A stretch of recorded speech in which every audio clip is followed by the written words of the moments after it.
how to use two audio outputs at once in your Windows 11 PC. So hey guys, welcome to this tutorial. In this tutorial, I'll guide you through the exact steps on how you can use two different audio outputs from your PC.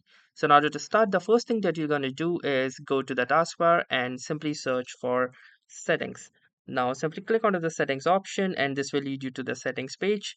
Now within the settings, you can see this option that is system. So go to system and from here click on sound. Now within the sound, you can simply scroll down and you can see more sound settings.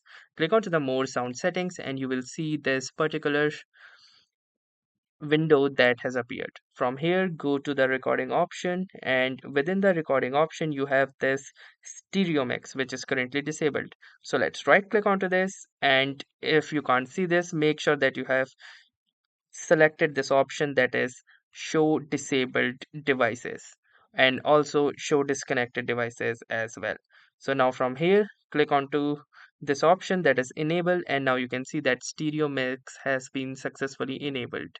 And as you can see, we can simply right click onto this and go to the properties and from here you have different options. By going to listen, you can see this option that says playback through this device and from here you can choose that particular speaker using which you want to play back as your secondary output.